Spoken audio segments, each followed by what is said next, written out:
Di sini saya akan kembali melanjutkan pembahasan tentang materi dasar-dasar pajak, yaitu tata cara pemungutan pajak. Dalam tata cara pemungutan pajak ini terdapat 3 jenis. Yang pertama, stelsel pajak.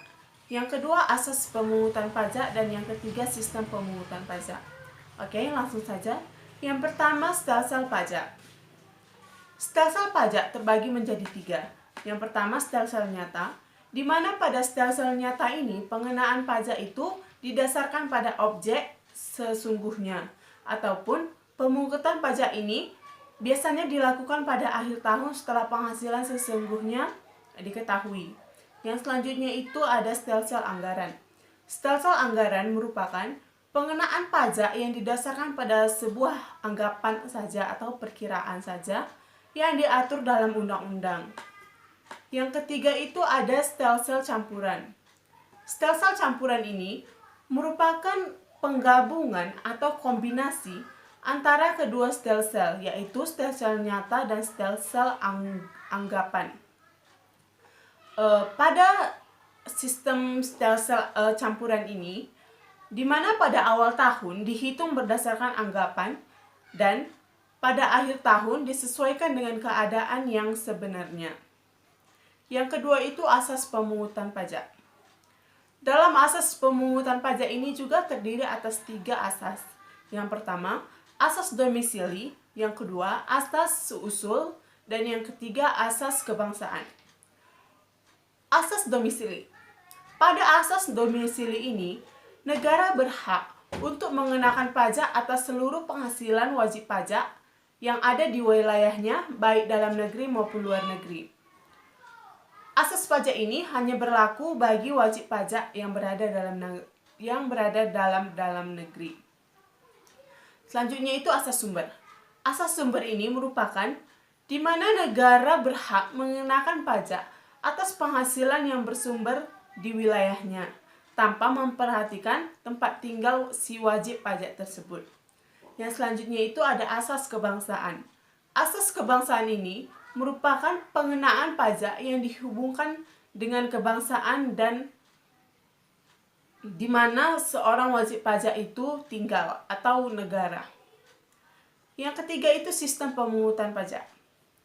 Sistem pemungutan pajak yang pertama itu ada Official Assessment System.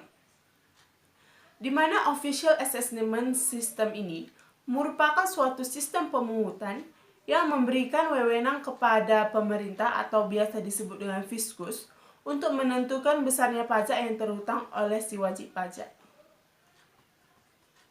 Adapun ciri-ciri dari Official Assessment System ini ada 3. Yang pertama, wewenang untuk dapat menentukan besarnya pajak terhutang tersebut ada pada fiskus. Yang kedua, wajib pajak ini bersifat pasif. Dan yang ketiga itu, utang pajak timbul setelah dikeluarkannya surat ketetapan pajak oleh fiskus. Yang kedua itu self-assessment system. Ialah suatu sistem pemungutan pajak yang memberi wewenang kepada wajib pajak untuk menentukan sendiri besar pajak yang terhutangnya.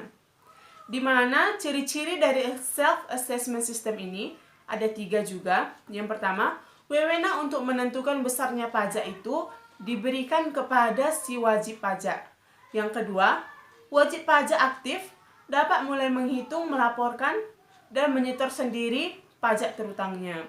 Yang ketiga, dalam hal ini fiskus tidak ikut campur dan hanya mengawasi saja. Dan yang ketiga dalam sistem pemungutan pajak yaitu withholding system.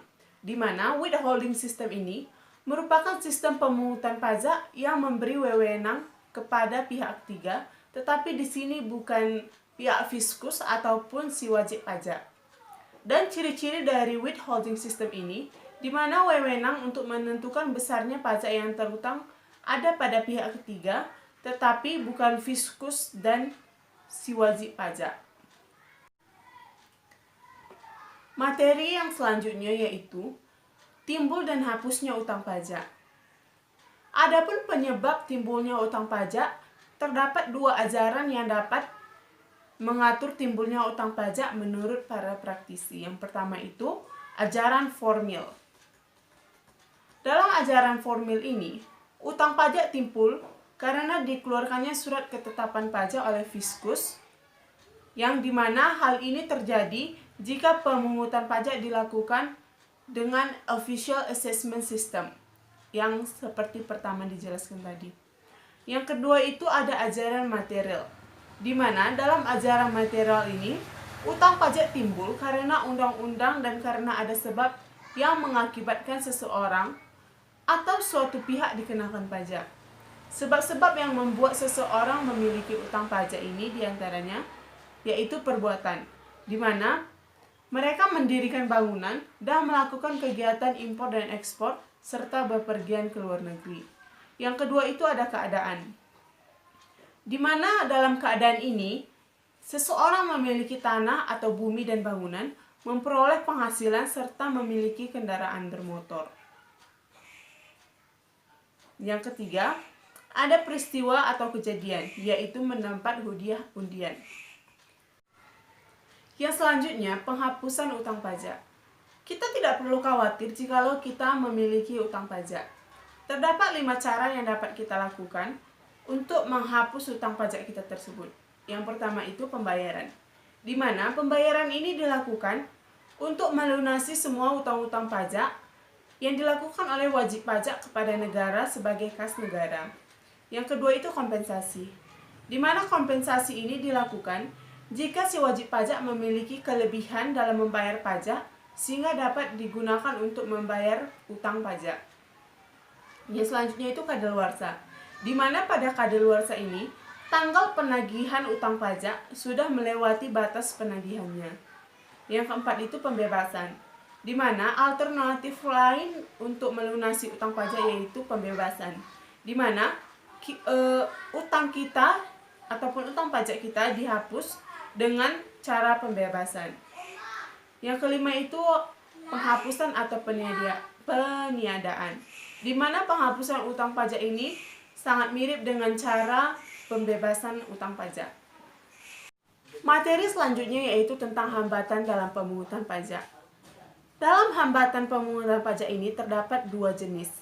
Yang pertama, disebabkan karena perlawanan pasif, di mana pada perlawanan pasif ini, hambatan yang dialami karena si wajib pajak enggan untuk melakukan pembayaran pajak terhadap pemerintah dikarenakan perkembangan moral dan intelektualnya, di mana edukasi yang didapat oleh wajib pajak tersebut masih kurang karena mereka tidak menyadari betapa pentingnya untuk melakukan pembayaran wajib pajak kepada pemerintah untuk kesejahteraan rakyat tersebut. Yang kedua itu ada perlawanan aktif. Dalam perlawanan aktif ini terdapat 2 macam. Yang pertama, tax avoidance, di mana pada tax avoidance ini merupakan penghindaran pajak yang dilakukan oleh wajib pajak dengan upaya-upaya tanpa pelanggaran hukum. Dan yang kedua itu ada tax evasion, di mana penghindaran pajak ini bersifat ilegal ataupun dilakukan dengan cara melanggar hukum perpajakan. Materi selanjutnya yaitu mengenai tarif pajak. Tarif pajak merupakan dasar pengenaan pajak terhadap objek pajak yang menjadi tanggung jawab dari wajib pajak. Besarnya tarif pajak ini dalam bentuk persentase biasanya ditetapkan oleh pemerintah. Dan adapun jenis-jenis tarif pajak ini terdiri atas 4. Yang pertama itu tarif proporsional, di mana tarif pajak proporsional ini merupakan tarif yang persentasenya tetap, meskipun terjadi perubahan terhadap dasar pengenaan pajak.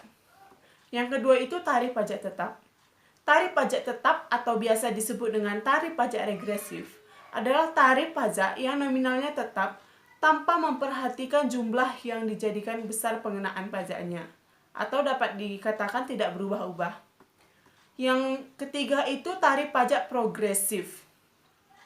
Jenis tarif pajak ini, presentasi tarifnya sangat besar mengikuti besaran nilai objek pajak tersebut. Artinya, semakin besar nilai objek pajak, maka semakin besar pula tarif pajak yang dikenakan. Dan adapun tarif pajak progresif ini dipecah lagi menjadi 3. Yang pertama, tarif pajak progresif, di mana Tarif pajak progresif ini diberlakukan untuk PPh-WP individu atau pribadi, yang terdiri atas 4. Yang pertama, penghasilan kena pajak atau gaji sampai dengan 50 juta, maka tarif pajaknya adalah 5%. Penghasilan kena pajak lebih dari 50 sampai 250 juta, maka tarif pajaknya adalah 15%. Dan penghasilan kena pajak lebih dari 250 juta sampai 500 juta, tarif pajaknya adalah 25%.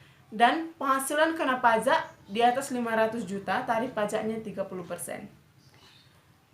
Dan yang selanjutnya itu tarif pajak progresif tetap dan tarif progresif degresif. Yang selanjutnya itu tarif pajak degresif. Tarif pajak degresif ini kebalikan dari tarif pajak progresif, di mana tarif pajak degresif ini adalah nilai presentasinya semakin kecil jika nilai objek pajak yang dikenai pajak itu semakin besar. Ada 3 jenis dari tarif pajak degresif ini, yaitu tarif pajak degresif-degresif, tarif degresif tetap, dan tarif degresif progresif.